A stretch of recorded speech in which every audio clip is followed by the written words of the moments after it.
오늘 말씀은 사무엘하 2장 1절에서 11절까지의 말씀입니다. 선으로 갚으리라 라는 제목으로 함께 나누도록 하겠습니다.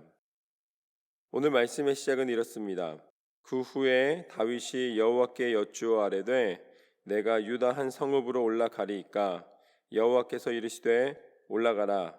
다윗이 아뢰되 어디로 가리이까 이르시되 헤브론으로 갈지어다. 다윗이 사울과 다른 왕인 이유는 오늘 1절 말씀에 보이는 것처럼 모든 결정에 하나님을 온전히 따르며 하나님의 말씀대로 순종하였다는 것입니다. 자신의 임의의 결정으로 하지 않고 하나님의 음성을 통하여 인생의 방향을 결정합니다. 이것이 바로 믿음의 사람의 가장 중요한 믿음의 모습입니다.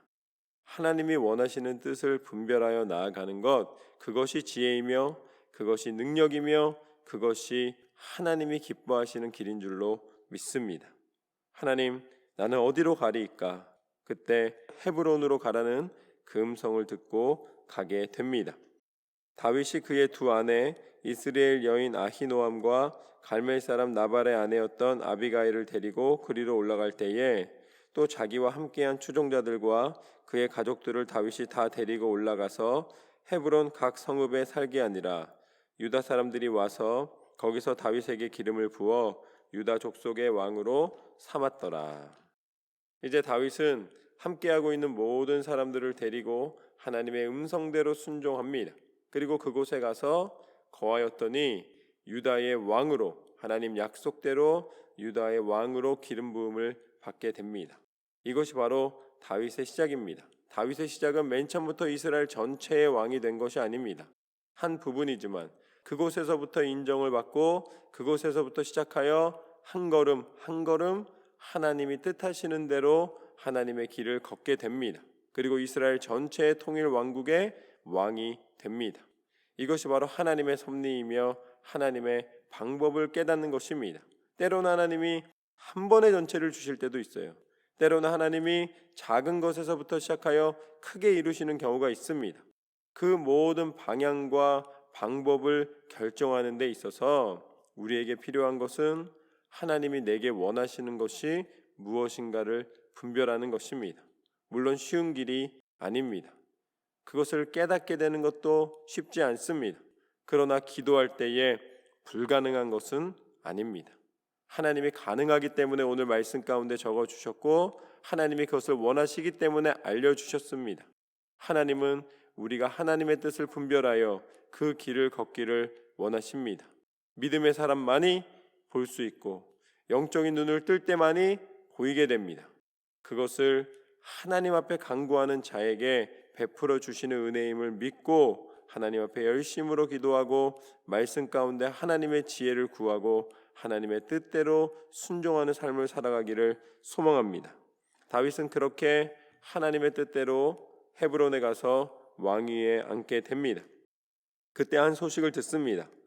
어떤 사람이 다윗에게 말하여 이르되 사울을 장사한 사람은 길르앗 야베스 사람들이이다 하매 다윗이 길르앗 야베스 사람들에게 전령을 보내 그들에게 이르되 너희가 너희 주 사울에게 이처럼 은혜를 베풀어 그를 장사하였으니 여호와께 복을 받을 지어다.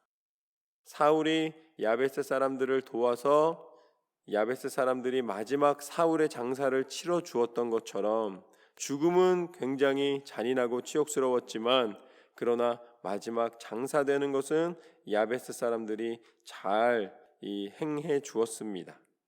그렇게 야베스 사람들이 또 착한 일을 행하였더니 어떻게 되는가? 또 다윗이 이제 선한 왕이 일어나서 그 야베스 사람들을 기억하여 그 사람들에게 선을 베풀어 주는 모습을 보게 됩니다. 결국 오늘 말씀 가운데 우리가 하나님 앞에서 행한 선은 하나님이 기억하여 주신다는 것을 다시 한번 보여주시는 장면입니다. 사울이 계속해서 죄를 지었지만 그 가운데서 작은 선을 행한 것을 하나님은 기억해 주시고 그것을 통하여서 사울이 은혜를 입은 것처럼 또한 이 야베스 사람들이 그 은혜를 기억하여서 사울에게 선을 행하였을 때에 다윗이 야베스 사람들에게 선을 베풀어 주신 것처럼 하나님께서는 우리 인생 가운데 선한 마음을 기억하여 주시고 그 선한 마음에 맞는 하나님의 은혜를 입게 하십니다. 그것이 바로 6절 말씀부터입니다. 너희가 이 일을 하였으니 이제 여호와께서 은혜와 진리로 너희에게 베푸시기를 원하고 나도 이 선한 일을 너희에게 갚으리니 이제 너희는 손을 강하게 하고 담대히 할지어다. 너희 주 사울이 죽었고 또 유다 족속이 내게 기름을 부어 그들의 왕으로 삼았음이니라 하니라. 결국 하나님은 모든 것을 협력하여 선을 이루게 하시고 우리가 서로를 위하여 격려하고 배려하고 위로하고 사랑하고 함께할 때에 그곳에 하나님의 은혜를 나타내십니다. 평화롭게 하시고 행복하게 하시고 서로를 의지하게 하여 주시고 서로 가운데 기도와 사랑으로 함께하게 하십니다. 은혜와 진리로 여호와께서 함께하시리라. 강하고 담대하라. 우리가 함께할 때에 이 모든 은혜의 말씀대로 강하고 담대할 수가 있습니다. 이 새벽을 하나님 앞에 드릴 때에 우리가 한 마음 한 뜻으로 하나님 앞에 나아가는 이 모든 것은 비록 몸은 떨어져 있지만 영적으로 하나 되어 하나님 앞에 드려지는 온전한 고백입니다. 하나님 사랑합니다. 우리 함께하는 예배자들을, 또한 하나님의 교회의 모든 지체들을, 그리고 주의 성도들을, 그리고 세상 가운데 방황하고 있지만 이제 그들 영혼 가운데 하나님께서 은혜를 베풀어 주시사 하나 되게 하실 줄 믿습니다. 이렇게 하나님 앞에 선한 마음으로 기도할 때에, 하나님 앞에 간구하며 나아갈 때에 하나님께서는 우리 가운데 은혜의 하나님이신 줄로 믿습니다. 그렇게 하나님 우리의 선을 기억해 주시노라. 8절 말씀부터 보면 이렇게 나와 있습니다. 사울의 군사령관 넬의 아들 아브넬이 이미 사울의 아들 이스보셋을 데리고 마하나임으로 건너가 길르앗과 아슬과 이스르엘과 에브라임과 베냐민과 온 이스라엘의 왕으로 삼았더라. 사울의 아들 이스보셋이 이스라엘 왕이 될 때에 나이가 40세이며 2해 동안 왕위에 있으니라. 유다 족속은 다윗을 따르니 다윗이 헤브론에서 유다 족속의 왕이 된 날수는 7년 6개월이더라. 보면은 사울의 군사령관 넬의 아들 아브넬이 이 사울의 아들 이스보셋을 데리고 가서 마하나임에서 이스라엘 왕을 삼았다라고 되어 있습니다. 그리고 다윗도 헤브론에서 유다 족속의 왕이 되었다라고 되어 있습니다. 그러면 이스라엘의 왕은 이스보셋이 되고 유다의 왕은 다윗이 됩니다. 이 크기로 따지자면 이스보셋이 더 넓은 지역 큰 나라를 다스리는 왕이 됩니다. 그리고 다윗은 이제 유다 한 족속의 이 나라를 이루어 왕이 됩니다. 그럼 지금 당장 현실적으로 보면은 이스보셋이 아버지 사울의 왕위를 물려받아서 더 큰 권력을 가지고 있는 것처럼 보입니다. 그러나 여기에서는 굉장히 중요한 차이점이 있습니다. 이스보셋은 사울의 장관이었던 아브넬에 의해서 세워졌고 다윗은 하나님의 손으로 하나님의 선택을 받아 하나님의 은혜 가운데 왕이 됐다는 사실입니다. 이스보셋은 자신이 있는 위치에서 왕으로 그냥 세움을 받게 되었습니다. 그러나 다윗은 많은 훈련 과정을 통하여서 어려움을 통하여서 하나님이 세우신 왕이 되었습니다. 당장에 볼 때는 더 비단길을 걷는 것처럼 이스보셋에게 보입니다. 더 좋은 길을 걸었고 더 엘리트 길을 걸었고 더 편한 길을 걸었고 확실한 길을 걸은 것처럼 보입니다. 그러나 하나님은 누구를 사용하셨는가?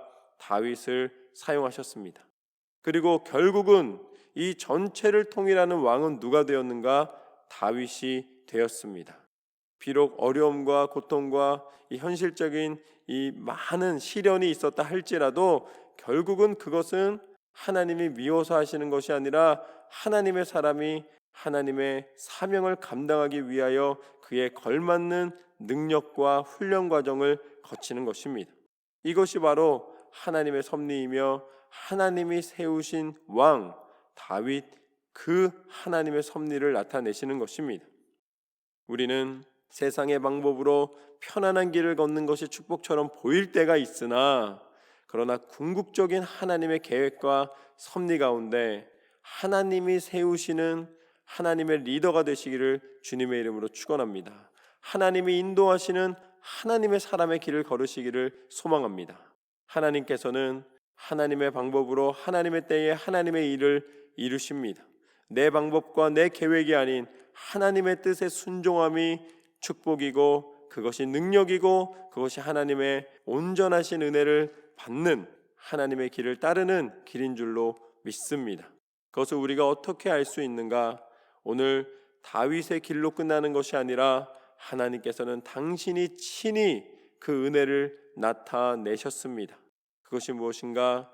그것이 바로 우리 가운데 허락하여 주신 유일한 구원의 은혜, 예수 그리스도의 십자가인 줄로 믿습니다.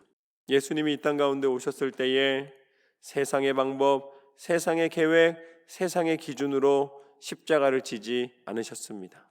예수님은 철저히 하나님의 뜻을 구하였고 하나님 말씀하신 대로 순종하셨습니다. 그래서 십자가에 달려 죽으시기까지 그 사명을 포기하지 않으셨습니다.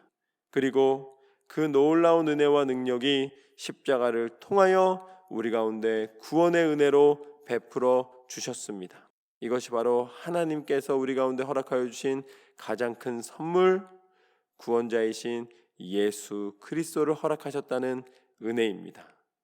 예수님만이 우리의 소망이며 예수님만이 우리의 능력이며 예수 그리스도 안에 우리의 생명이 있는 줄로 믿습니다. 이제는 세상의 방법이 아닙니다. 세상의 기준이 아닙니다. 세상의 기준은 기술이 발달하고 우리가 모든 것을 소유한 것처럼 생각했지만 우리가 바이러스가 나타나니까 집 밖으로 나가지도 못합니다. 우리가 계획했던 어떤 것도 행할 수가 없습니다. 내가 기대하던 어떤 것도 이룰 수가 없습니다. 하나님이 허락하지 않으시면은 불가능한 거예요. 이 가운데서 하나님은 다시 하나님의 사람을 구별하기를 원하십니다. 여전히 나를 사랑하느냐? 여전히 내게 예배하기를 원하느냐? 여전히 너희는 내 마음을 지키고 내 태도를 지키고 믿음의 길을 걷기를 원하느냐? 하나님 물으실 때에 하나님, 내가 하나님께서 우리를 사랑하신 그 십자가의 길, 예수님의 그 사랑과 그 놀라운 은혜를 우리 가운데 허락하여 주신 그것으로 말미암아 이제 더욱더 믿음으로 견고히 서겠습니다. 내가 참된 예배자가 되겠습니다. 내가 기도자가 되겠습니다. 이렇게 믿음의 결단과 하나님 앞에 드리는 마음과 행함으로 끝까지 승리하시는 저와 여러분의 삶이 되시기를 주님의 이름으로 축원합니다. 오늘 말씀처럼 우리는 사람이 세운 사람이 아니라 사람에게 인정을 구하는 사람이 아니라 오직 하나님께서 세우시고 하나님께서 인도하시는 믿음의 사람으로 나아가게 될 줄로 믿습니다. 그 은혜로 오늘 하루도 하나님의 말씀을 묵상하며 믿음 가운데 기도로 승리하는 저와 여러분의 삶이 되시기를 주님의 이름으로 축원합니다.